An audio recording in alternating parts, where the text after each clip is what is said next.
welcome back to Mo's Minute. I'm still here in Virginia City. Oh, and Bear came out of retirement in this video. Bear, say hi. They haven't seen you for a while. So, she wanted to be on camera.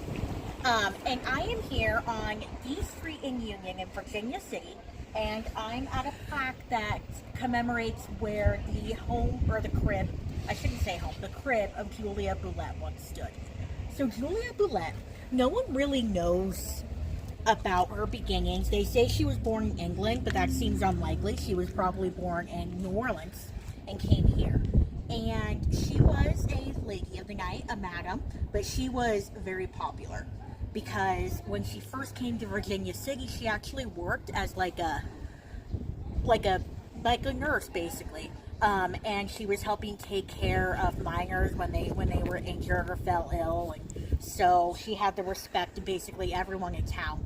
And you know, of course, her brothel was popular as well, but she was probably the most respected madam in the area. So there's only one known picture of her, but it's basically in every building in the city.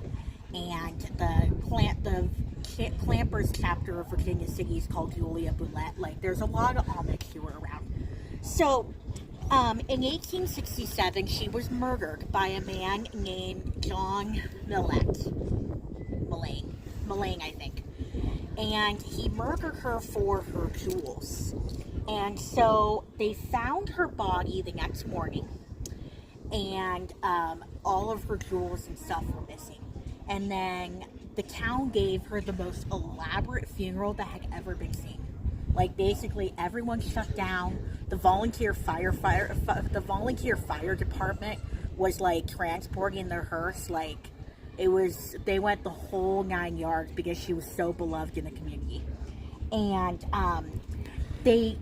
they wanted to bury her in the Silver Terrace Cemetery of the area, but because of her profession, they wouldn't allow her to be buried on consecrated ground. So they set up a little plot outside of the cemetery. It's about 1.5 miles from here. It's called Flowery Hill Grave, and that's where she's buried. But according to the legend, she's actually buried underneath the cigar bar, because that used to be a funeral home, and the man who owned the funeral home apparently had pots for her. So she could be in the grave, she could be in the bottom of the cigar factory, the cigar bar. No one really knows. What they do know is that this used to be where her crib was. A year after she was killed, so 1868, John Mullane went to sell her jewels and the clothing that he had stolen off her the night that he killed her. And so what they caught him, they recognized what he was selling, and they're like, you're the one who killed her, right there, right?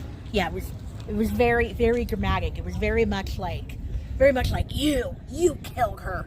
And so they killed him. Vigilante party, they hung him. And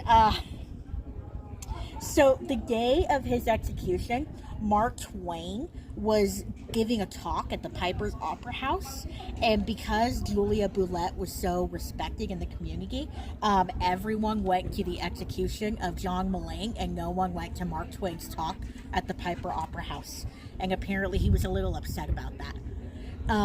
But yeah, so that's the story of Julia Bullette, and stay tuned, and we're gonna do a reenactment of the strangling scene. Thank you. Fuck you, Julia. Give me your fucking jewels. And scene.